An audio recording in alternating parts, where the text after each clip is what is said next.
Hello? Hello po. Hi, good evening. Good evening po. Good evening. What's your name? Lia po. Leah. Alright. Naka-headset ka, no? Yes po, tanggalin ko. Tagalin mo. Paano spelling ng Leah? L-I-A po. Alright. Ilan taon na si Leah? 32. 32, 22? 32 po. 32. 32. Yes po. At taga saan ka? Asan ka ngayong gabi? Bulacan po. Saan sa Bulacan? San Miguel, Bulacan. Sinabi ko. Saan ang exit ng San Miguel, Bulacan? Ano po kami, dulo ng Bulacan. So, next na po na dito is Gapan. Nabisita. Pag nasa NLEX ako, saan ako mag-exit? Pwede po kayo dumaan ng bypass para mas mabilis. Tapos, labas nyo na... Anong exit? Hindi ko kasi kabisado. Hindi ako nagdadrive eh. Talaga. So, ang peg mo pala ay passenger princess. Hindi po. Bus passenger lang. Hindi, lagyan mo ng bus passenger princess. Ay, kinikilig ako. Tigilan mo ako. Hindi kasi high school pa lang. Yan, sabi ko na diyan papunta yan eh. Sabi ko na talaga eh. Ano pa, yung dati, alam niyo ba, Papadya, kaya ang dami-dami kong bra dito sa bahay. Kasi sa'yo ko narinig na yung tanong mo before na, kung nag-uulit ka ba ng bra? Hindi ka naniniwalang hindi nag-uulit ng bra yung mga babae before. Hindi ako naniniwala. Tinatanong ko lang, sobra ka naman. Yan, tanong mo lagi. Kailangan marami ako doon. Hindi, ang tanong ko noon ay kung dapat ba ulitin, dapat ba palitan lagi? Di ba? Parang hindi naman, di ba? Ayun. Anyways, so, yun yung isa yan. Huwag na natin pag-usapan nyo kasi mauuwi ito sa edad ko eh. 32 na si Leah. Anong ginagawa sa buhay? Nag-work po ako sa, isa po akong sales executive po. Sales executive? Talaga? Yes po. At ano ang iyong ibinibenta? As of now po, mga iba't ibang product ng banks po. Bangko. Insurance, ganon? Yes po, insurance, credit card, loans, auto loans. Yan po, hinahandle po namin. Okay. May asawa ka na? Single. Hindi po. May boyfriend. May boyfriend. Tagal na kayo? 2 years. 2 years. Okay. Alright. Ay, kinakabahan ako. 2 years na kayo. Sige. Ba't ka napatawag? Yes.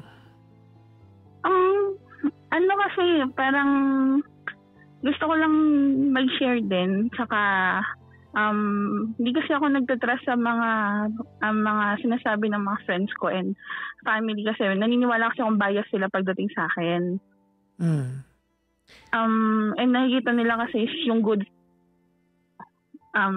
Hindi ko kasi masabi yung mga anxieties and fear ko pagdating sa mga bagay na iniisip ko kung tama ba or hindi. Kasi feeling ko napakamalas kong tao. Ayun. So feeling ko pag yung partner ko ngayon, pag pinagpatuloy ko parang may guilt sa akin na parang madadamay siya sa kamalasan ko, ganon. Bakit mo, at what point in your life na naisip mo may malas sa'yo? Siguro po kasi sa mga nangyari before. Kasi before naman si partner ko, I was in a relationship before with my ex for 5 years. Kasi ako dati kasi hindi naman ako kagandahan. Parang mababa ka self-confident ko. Gusto ko lang yung mahal ako, maayos. So may naging partner ako. Nung una, mabait naman, okay naman. Then, pinagbibigyan ko kasi na baka kaya lang tamad siya this time kasi nanggaling siya sa simpleng buhay. Okay. Ayun. So, nagdating ng pandemic, talagang hindi na nagtatrabaho. And then, we decided to get married kasi ako kasi tinignan ko ang tagal na namin. Okay. So, ayun po. And before kasi ako maging sales executive, nagtatrabaho pa ako sa Manila. Tapos kasama ko din siya doon. Nag-decide ako umuwi dito sa Bulacan kasi yung parents ko po is, mother ko kasi nun is may dementia na. Okay. And kailangan nila. So nag-start ako, nag-loan ako. Nag-open ako ng restaurant. Okay naman po yung business. Sobrang good. Sabi ko, everything is falling under places na. Sabi ko, ito na yun. Ito na yung simula ng, ng maayos na buhay namin. Tapos sabi niya nung una magja-Japan siya. So wala nga siyang work. Ang ginawa ko, gastusin sa pag-ayos ng papers. Okay lang, sige, kasi ganun. Sabi, nagiging okay yung business ko. Sabi niya, ayaw niya mag-Japan. No, wait lang. Noong time na yan, ilang taon na kayong kasal? Ay, hindi pa po kami kasal. Para live-in kami. Ha? Yan, live-in po. Hindi, sabi mo kasi gusto mo ng kasal eh. Akala ko kinasal kayo. Magpaplano ng kasal. Okay. Yan, parang in the future. Kasi kaya lang hindi natuloy nung una kasi nabuntis yung sister niya, so pauunahin daw. So parang nag-wait kami. Okay. Yan. So, it was like 2021. Yan. Nag-start ng business. Nakita niya parang nag-boom. Ayaw na rin niya mag-Japan. Tapos doon kami unang parang nagkaroon ng pagtatalo na sayang naman yung pera kasi ang dami nang nagastos, inutang ko lang din. Tapos magkukwit ka na lang. Sabi niya kasi gusto daw niya, kagaya nung sa akin na ako yung boss, ako daw yung... Kaninong idea ba yung magpunta ng Japan? Sa kanya po, kasi yung asawa ng kaibigan ko kasi nagja-Japan. Anong work doon? Parang sa construction po. So, nung una gusto niya, tapos na nakita niya na... Yes po. Na nag-boom yung business ko na dumarating yung pera sa akin. Ayaw na niya. Okay. Pero tapos, live-in na kayo niyan? Yes po. Okay. Tapos, after nun, sabi niya, nakausap niya ako. Gusto din daw niya mag-business. Kasi daw para sa future naman daw namin. So, pinush niya ako na kaya naman yan ng credits mo kasi may trabaho ka pa naman din, di ka pa naman nagre-resign sa company, tapos may business ka. So, kaya naman daw bayaran. So, ang gusto daw po niya is magtayo ng, sa Bicol po kasi sila area. So, Masbate. Yan, malayo. So, sabi niya, may land naman daw sila doon. Magpapagawa daw siya ng baboyan.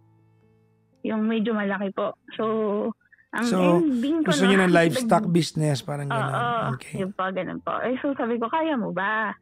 Sabi ko, kailangan, yan, yung pag ifo-focus mo yung sarili mo dyan, kinakausap ko naman po. Tapos sabi niya, daw, ganito, ganyan. Kinakausap pa sa kanyang father-in-law ko dati. Okay. Na ganun daw, i-guide daw. Sila daw bahala para hindi naman daw tambay lang na umaasa sa akin. Okay. Adi, ayun po. So, nag-loan ako sa bangko, sa tao. So, kaya kasama ka sa usapan because you are going to provide part of the investment. Yes po, kasi ako po yung nagtatrabaho sa aming dalawa eh. So, magkano ni-loan mo? In total po, ang nautang ko nun, 500,000. Okay. Anong collateral ang binigay mo? Yung pagtitulo ng lupa. Ng bahay po namin. Bahay ng parents mo? Yes po, kasi naka-under naman po sa akin eh. Alam na magulang mo yan? Nung time po na yun, hindi. So you did that, kumbaga behind, Yes po. Di ba? Without their knowledge, parang gano'n? Yes po. Okay. Yes. Tapos, ayun, inutang ko pa rin yung mga alahas ko before lahat. Isinanla. Kasi pag bibili pa ng baboy, pagkain, so on and so forth. Kasi yun po. Nung una po kasi medyo kaya pa kasi may business naman. Sabi ko, okay, lahat ng tubo, babayaran ko. Once na nabenta yung baboy ka ko, basta babayaran ka ko natin lahat ng inutang. Kasi hindi ko kayang bayaran yan ng lahat dahil malaking pera din ka ako. So yung nakatanla ka ko kasi hindi pwedeng mawala. Ayun po. And then, pagdating ng December, hindi na niya ako kinakausap. Okay. Tapos, pero nasa Masbate na siya nun? Yes po. Ang layo kasi, Papa Okay. Jackson. So, hindi ko siya mapuntahan din. And then, may business din po ako. Tapos sa gabi, may work din kasi ako. Saan yung business mo nun? Dito po sa amin. Bulacan. Yes po. So, pumapasok ka pa ng Maynila, no? Hindi na. Hindi na pa, po kami nun eh. Work from home. Okay. Yes po. So, ayun po. So, yun. ibig sabihin, Tapos, nag-LDR pala kayo. Yes po, nung time na yun. Noong time na yun, gano'ng katagal na yung relasyon ninyo? Mga, malapit na po mag-5. 5 years. Yes po. Noong time na yun. Kasi, hindi naman siguro para magtiwala ka na mag-abot ng 500,000 na inutang mo Yes po. sa taong, kumbaga may puhunan na kayo ng time, no? Opo. Okay. So nga po kasi maganda rin naman po kasi sinabi niya sa akin before yun na para sa future namin, para pareho kami may business. Okay. Yun naman po yung pinakahawakan ko that time. Tapos after po noon, parang nag-aaway kasi kami lagi kasi po kasi ko sinisita ko siya. In a way na sabi ko, ba't lagi kang nasa bahay? Doon po sana pagkausap ko, sabi ko, ba't lagi ka nandyan sa bahay? Okay. Ba't hindi mo binabantayan yung pinagagawa? Hindi mo binabantayan yung mga ganito? Sabi mo, gusto mong business yan. Dapat nakafocus ka dyan. Doon na po kami kasi nagsimula mag-away kasi parang lagi na lang daw parang ninonono ko lahat ng bagay. Parang binibilangan ko siya. Okay. Ayun. Tapos sinasabi ko naman po sa kanya na, kasi hindi maliit na pera yan. Kaya kailangan talaga natin i-focus yung sarili natin dyan. Kasi pag hindi nga nabalik, paano gagawin ko? Kasi ako lahat ng kapangalan. Lahat ng collateral sa akin. Oo, kasi ikaw yung may risk di ba? Yan po. Pero syempre yung boses ko nun medyo galit. Aminado naman ako na tumataas na yung boses ko kasi talaga nai-stress na po kasi ako nun Dahil parang wala nangyayari. Tapos after po nun, biglang, doon po no December, nag-break kami. Nagpag-break na siya. Siya nakipag-break? Anong binigay niya reason sa'yo? Ba't siya nakikipag-break?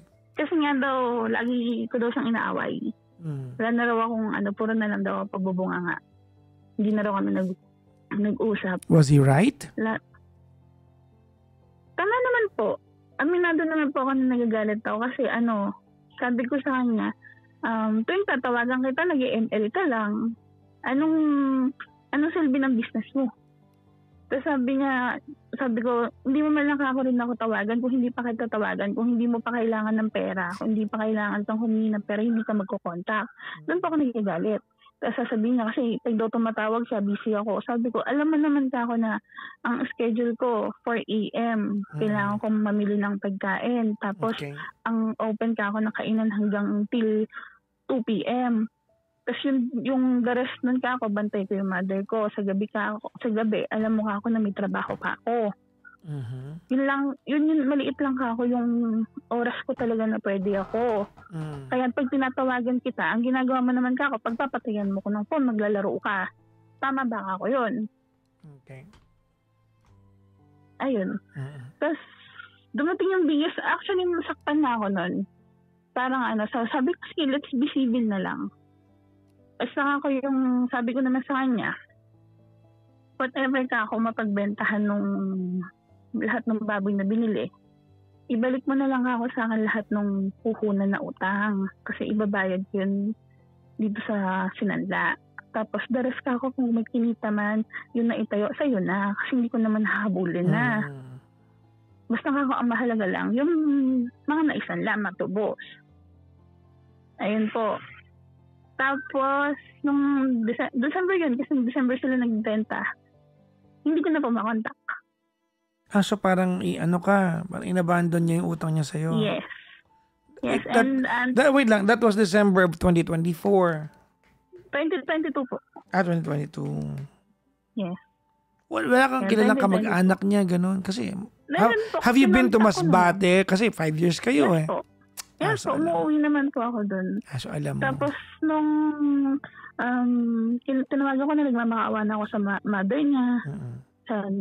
Sinabihan pala, sabi ng mother niya sa akin, ang sabi raw ng ex-partner ko, pag daw kumontak ako, wag nang sasagutin. Tapos, mabait naman po kasi sa akin yung mother niya. So, sinabihan ako ng... Alam ng mother niya na, alam ng mother niya po. na may utang sa'yo. Yes po. Alam naman po. Okay. Lahat. Kaya sabi nga niya, siya raw yung hihingi ng tawad sa ginawa na anak niya. Ganun. Pero syempre, hindi sapat yung tawag. Ayun nga po. Ay, tawad. Dapat doon bayad. Opo. Kasi yung nakakulateral yung bahay niyo eh. Yun po. Tapos inamin sa akin na may inuwi na pala siyang girl doon. Kailan Ever pa? since pa na umuwi ng Cavite. Ay, mula nung sinundo sa Cavite, nung umuwi siya doon. May kasama na po. Oh. So parang ang ending, nakinabang yung girl sa 500,000 mo. Yes po. Sakit naman yan.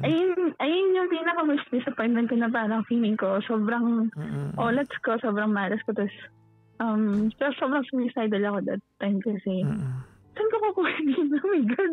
Ang dami kong babayaran. Saan ko kukunin lahat yun? Tapos, parang sobrang na-depress ako nun. Tapos sinabi ko rin sa father ko na yung pera naubos. Siyempre, magagalit sa akin. Yan.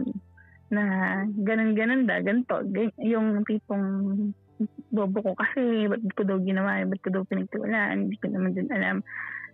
Yung ganun mga pag-uusap po. Yan. Naiintindihan ka naman sila. Sobrang na-disappoint lang din ako sa sarili ko that time. Kaya, na parang, ang daming bad choices ko napipili.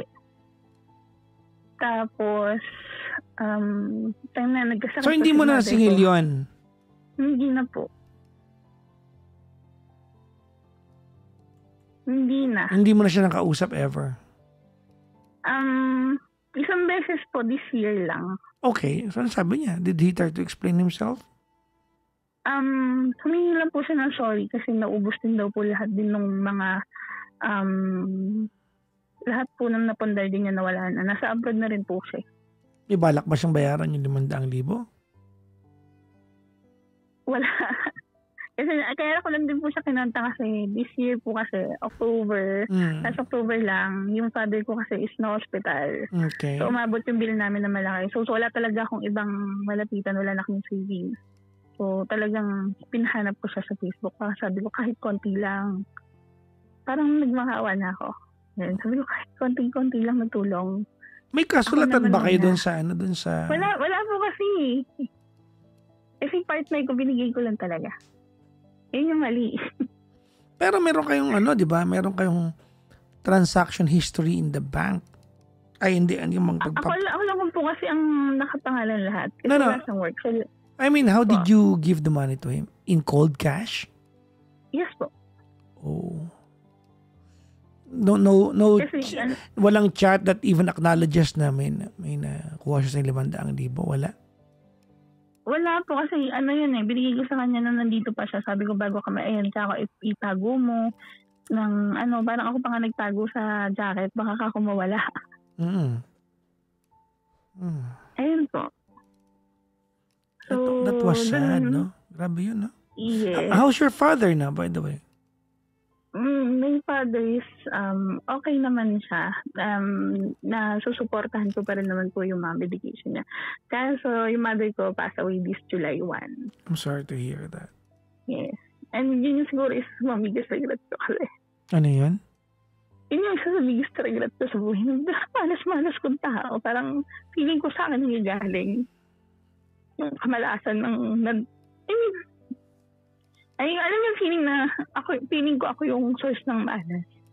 Kasi kung hindi ko ginawa yun, di sana at least nung buhay pa yung mother ko na mas nasikaso ko siya, mas nabigay ko yung pangangailangan na hindi kami yung talagang bigla naghihirap na hindi ko kasi sila tinipid before. Yung parang princess type kasi nila akong pinalaki. Solong anak ka, di ba? Bunso po. Asan yung mga kapatid mo? Po kasi mga kapatid ko, may sarili-sarili na silang pamilya sa US. So, anak po kasi ako ni mami dito sa pangalawang husband niya. Okay. Solong anak ka na mami mo sa pangalawang husband? Dito. Apo. Kaya tatlo lang po kami. Ayun. Ang pinalulungkot kasi parang from kaya ko silang pakainin ng kahit ano to kailangan kong budgetan yung 200. 200 para sa pagkain. Pesos. Para sa pagkain maghapon. Kailangan magtipid. Ganito, hindi ko man lang sila maipasyal na dati every week na ipapasyal ko. Parang yung last remaining days na magulang ko, imbis na nabubuhay sila ng maayos, na masaya, may sasakyan, lahat na wala kasi para mabayaran yung utang, bebenta yung sasakyan. Wala nang matira sa savings. So, tipid-tipid talaga lahat. Yung ganun po, parang sila yung mag-suffer din dahil sa akin. Wala na yung restaurant mo. Malitangay na. Wala na rin po kasi sobrang depressed ko na hindi ko siya ma-handle lahat. Kasi hindi rin kayang kitain nung kainan before yung lahat ng patubo sa ibang tao pa na talagang na babayad lang kaya nag-zero out din po. Ayan, kaya feeling ko sobrang ako yung source ng malas sa iba. Parang sila yung nadadamay sila sa suffering. I don't think you have to ganito, hindi ko alam kung anong tinawag mo sa akin, but I think that your claim na ikaw yung source ng misfortune sa ibang tao, alam natin hindi yan totoo. Sinasabi mo yan because that's your way of punishing yourself. I don't know kung magiging tama ako dito, but I feel like you feel good, no? Or you feel better pag inaamin mong ikaw yung may dala ng misfortune kasi nabivindicate ka. Parang you feel good that you punish yourself. If anything, yan ang purpose sa inyo. Kaya mo sinasabi yan. Pero alam mo hindi totoo yan. Ano ka naging malas? You're looking after your father. Siyempre po kasi, maririnig mo na. Kasi ginawa mo yan, kung hindi mo ginawa yan. Well, andun na tayo. Maayos pa rin buhay natin. No, andun na tayo. I mean, nagawa mo. Diba? Noong time na yon hindi mo naman ginusto yung mangyayari. Diba? Matter of fact, feeling ko it was a business decision noong time na yun. To you, no? You just invested in the wrong person. Yes po. No. Just like any other business, mayroong yan. Mayroong lugi yan. Akala ko kasi life partner ko yung i-investan ko. May iba palang partner. Well, if anything, siguro yun ang naging pagkakamali mo, pagkakulang mo, that you were not able to protect yourself. Diba? Yung interest mo. Yes po. Kasi gamitin na natin sa ating mga mahihirap, ang 500,000 ay hindi barya. Diba? It represents a lifetime savings to most. Tama? Marami nga sa atin, aabot na lang ng diba? Madededs na lang sa buhay na ito, never nakahawak ng ganyang kalaking pera. Diba? So, hindi maliit. It represents a lot. No? Pero, para isipin mo na you bring misfortune to people around you, I think you're over punishing yourself. The fact na Leah, the fact that you are aware of yung sitwasyon nyo ngayon, that makes you a good person. You are aware of the entire situation, plus the fact na you're doing something about it. Hindi kita sinusugarcoat. I'm not trying to romanticize your situation, but totoo naman. Feeling ko ino-overpunish mo yung sarili mo. Hindi fair sa'yo yun. Magkakamali tayong lahat. Nagkamali ka, ano gagawin natin? Andyan na yan . Natapos mo na ba yung bayad sa bangko? Ayos po yun sa bahay. Okay na. Tapos ngayon parang ini-start over ko ulit yung mga savings ko. Ibig sabihin, you're starting over again. Tama? Yes. It only means to say that makakabangon ka. Teka nga muna. Ano ba ang nangyari? Bakit parang bakit ka malungkot ngayon? Did something happen recently? Siguro sa passing ng mother ko and Oh, that's why. Yun nga kasi yung feeling ko na parang meron ako feeling na parang gusto kong i-let go yung mga tao. Example, si partner ko po kasi, si Bagets. Kasi he's 9 years younger than me. Sino? Si? Bagets po, si jowa ko. May jowa ka ngayon? Yes po, si 2 years na kami. Oh. Yan. So wait lang. So inabot ka niya in the worst time of your life? Yes po. And he stuck around? Yan. Yes. Oh, you see? Silver lining. Yes. Yun nga po eh. Pero ang nakakatawa kasi sabi ko sa kanya, lagi ko siya niloloko kasi sabi ko, na-meet ko siya, Papa Jack, pero Bio, sabi kasi ng best friend ko, try mo kasi kung ayaw mo lumabas dahil nadidepress ka, mag-online kayo sa mga Tinder, ganun-ganun daw na maghanap ka lang ng kausap mo. Hindi ko siya nanap sa Tinder. Ha? Alam mo yung sabi niya, mag-open ka ng Umi TV kasi may uso dati nun ng mga nagbablog na Umi TV, baka abutan mo. Ganon. So ako siya, nagtapat kami doon bago ako mag-out. Tapos kaya nagkausap kasi sabi ko, you're from that school. Diyan din ako nag-aral. Sabi ko. So meron kayong kumbaga meron kayong convergence points sa usapan ninyo. Okay. Yun. Kaya inad niya ako sa Facebook. Tapos, sabi ko sobrang bata naman nito. 21 siya that time. Tapos ako 31, 20 and 30 something. No, kung 28 ka nun kasi 21 siya, 7 taon eh. 9 years po eh. Mga 29 ka nun, mga 30. 30 yes nga. Po. 30 po.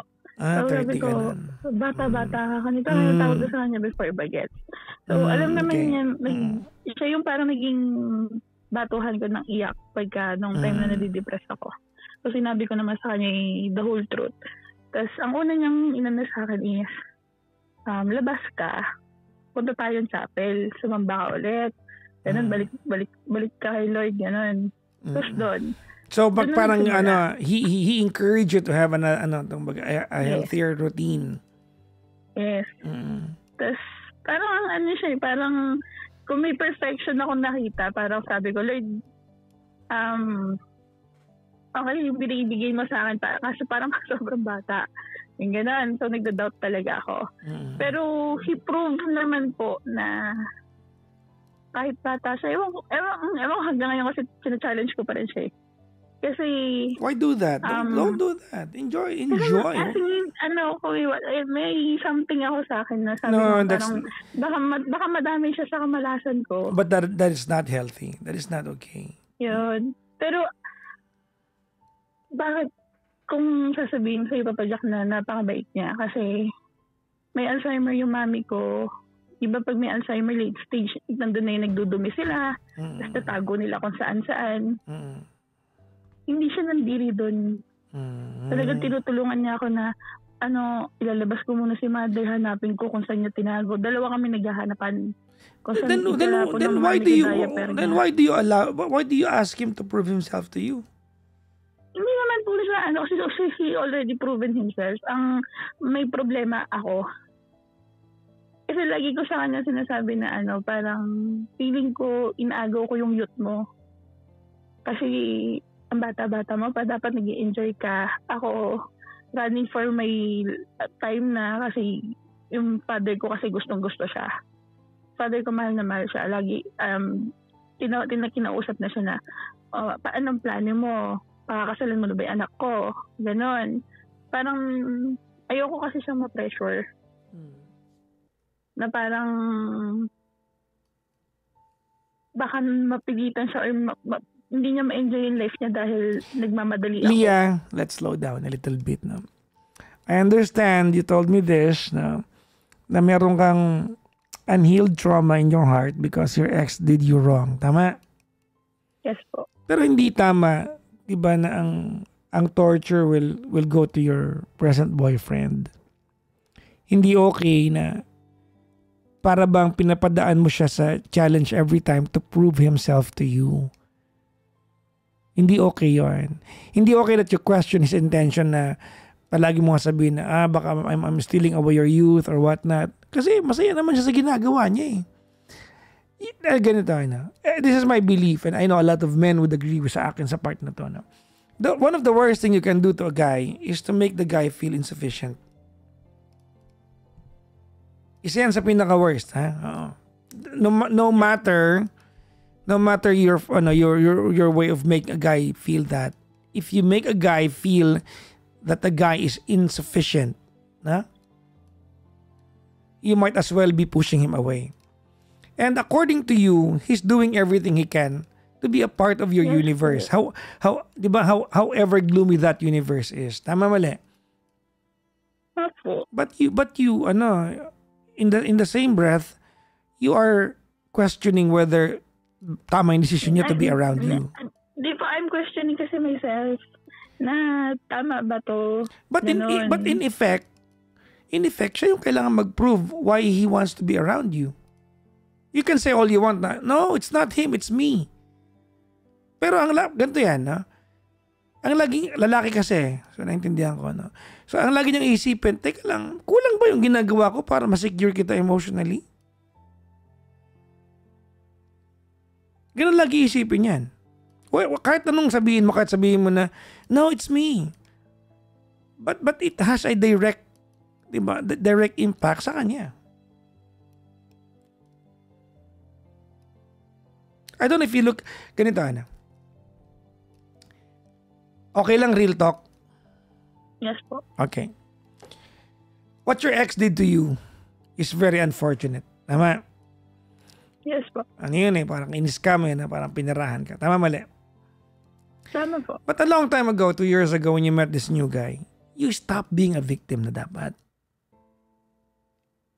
Nung na-meet mo tong jowa mo ngayon, you are no longer the victim. You became a survivor. Kasi nagmahal ka na ulit Naging survivor ka na. But, apparently, hindi ganun. Diba? Apparently, nanatili kang victim mentality. Walang may iiwang tao sa buhay mo kung ganyan ka. So, I should stop blaming myself sa past para move forward na. You said it yourself. Pero may kadugtong yan. You wanna know the other half of what you said? Ano po yun? Okay. Ulitin mo yung sinabi mo, dudugtungan ko. Say it, come on. Kailangan kong, tawag ito? You should stop. I should stop blaming myself. Yes, and start learning from it.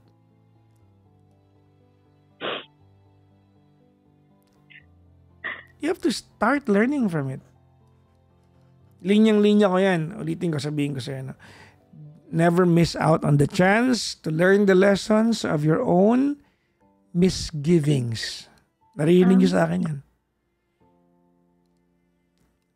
Never miss out on the chance to learn the lessons of your own misgivings.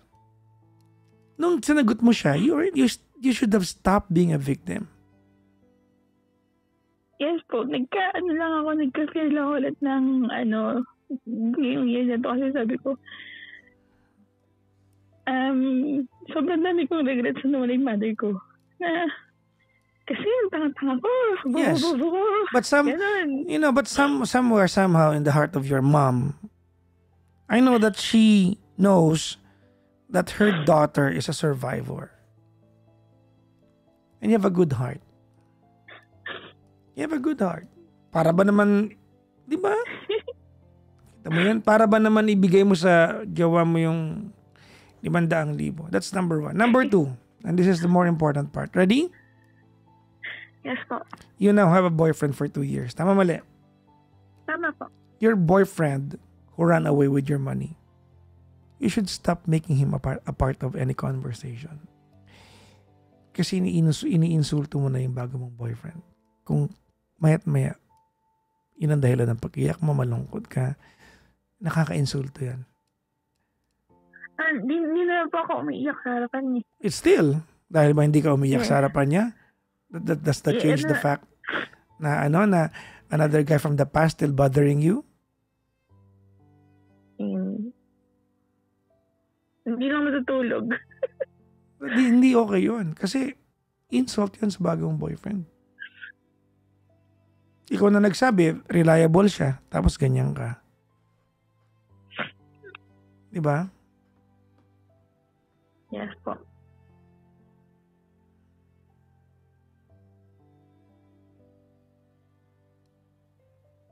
Siguro napapangunahan kasi ko ng ng takot lagi. Na parang na-ista kasi sa akin na I'm not allowed to. Kasi never ko pang naiiyak lahat. Kasi may jowa ka ng bago. Drama na yan sa puntong ito. Po. Drama na yan sa puntong ito. You cannot be with your new boyfriend. Hindi na nga new 2 years na nga eh. You cannot be with this guy and offer just half of yourself and leave the other, the other half in the past. You cannot do that. That's not acceptable. Hindi acceptable 'yun. Opo. Hep hep. Yeah, okay. Congratulations. Di okay yun. Opo. Diba? I know that, diba, a guy in the past did you wrong. Nandun na tayo. But you survived. It's a 500,000 worth of a lesson. But still, it's a lesson. Learn from it. And I should stop blaming myself and learn from my misgivings. Okay po. You have to apologize to your boyfriend. Okay po. Why? Do you know why? Bakit? Alam ko po sa sarili ko na alam ko mahal ko siya pero hindi ko siya pinagkakatiwalaan fully dahil sa sarili kong mentality. Andun yung part sa akin na gusto ko siya laging i-let go na kasi baka ganito yung mangyari. At the end of the day, wala din. Baka ganito masisilang ako. Can I tell you something? Yes po.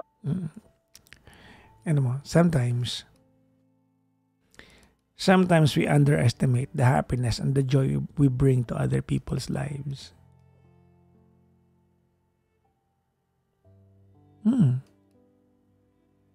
And I think that's exactly what you're doing. You underestimate the joy you bring into his life.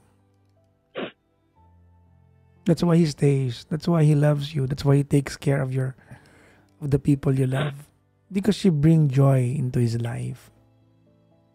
And by questioning yourself, in effect, you make him question himself. You bring joy into his life. No matter what you say, yun ang bottom line niya. Yung kanta ni Luther Vandross, I'd rather have bad times with you than good times with someone else. Apparently, ba't ka nagta-thank you? I never realized namin yun na I'm bringing somebody kasi never ko siyang naisip na nagbibigay ako. Kasi lagi lang nakatak sa isip ko na nagbibigay lang ako ng problema sa manalog kamalasan sa iba. Ngayon ko lang naisip na oo nga na I also bring happiness to the table to everyone else.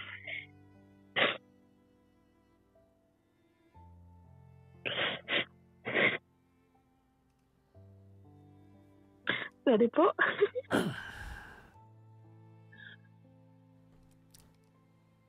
You have a good heart.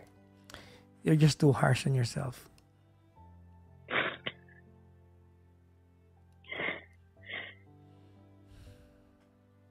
Alam mo, Leah, it's not a guarantee that you end up with this guy all your life. Let me be the bringer of bad news. Halimbawa, hanggang 5 years lang din ka. Halimbawa lang to ha. Baka halimbawa lang. Anong gusto mo maalala sa 5 taon? Yung 2 taon doon, sinabi mo overthink? O gusto mo maalala na naging masaya ka kahit nagtapos? Yung happy memories. Wala naman eh.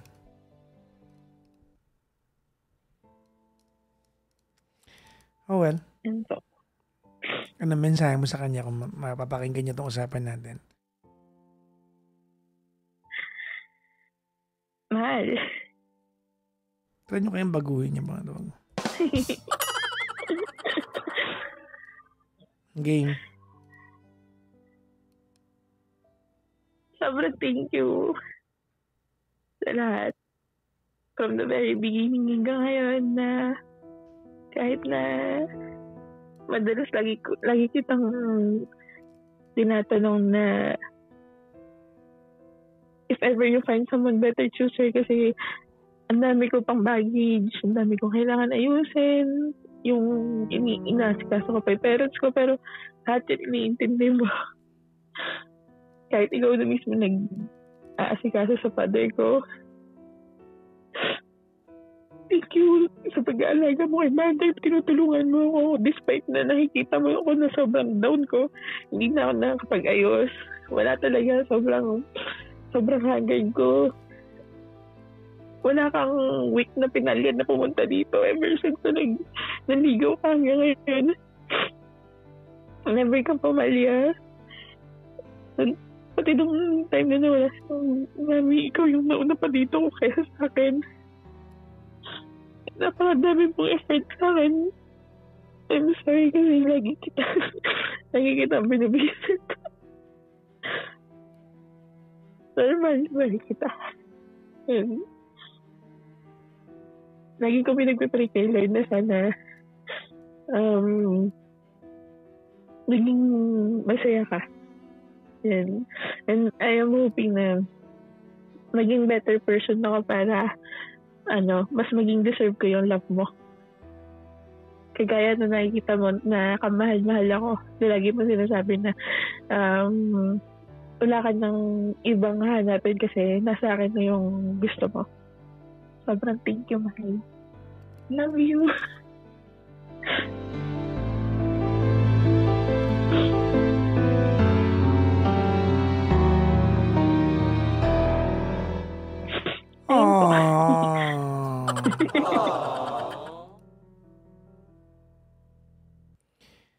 I hope you realize something tonight. I hope. Yes po. Okay. Sana may na-realize kang something. Okay. Na-realize ko lang po. Go ahead. Marami po akong na-realize. Yung kagaya na sinabi niya na I also bring out happiness to other people na kailangan i-stop ko na rin yung pagiging yung mentality ko na mali. Na hindi ko kasi nakikita before yun na hindi ko talaga na-realize yun na nagbibigay sila din ako. Na yun yung nakikita. Lagi ko kasi ganun question, bakit ako? Ganun. Ba't mo ako nagustuhan ganun, ganito, ganyan. Kasi parang puro mali nakikita ko sa sarili ko. And pero now, yun nga po, na-realize ko yung sinabi niya na wag lang yun yung pagtingnan ko and I should move forward sa nakaraan ko. It was a mistake and I've already overcome it. And kailangan ko mag-move forward palalo sa future, making myself better. Okay, maraming salamat, Miss Leah, sa iyong essay writing entry. Maraming salamat.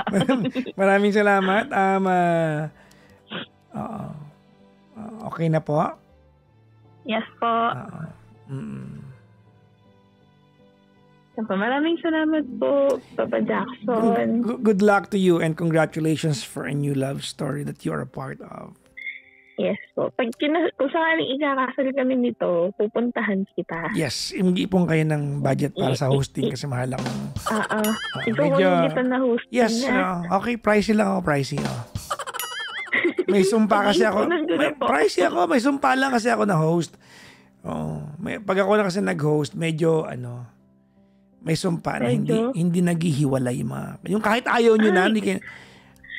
Kapag ako yung host, dala-dala ko yung sumpa na yun. Kayong kahit ayaw nyo na, gusto nyo maghiwalay, hindi kayo maghiwalay kasi, huwag tayo maghiwalay kasi ang mahal ng host natin tapos maghiwalay ka na. Anyways, maraming salamat sa iyong pagtawag. Thank you po. Thank you very much to you.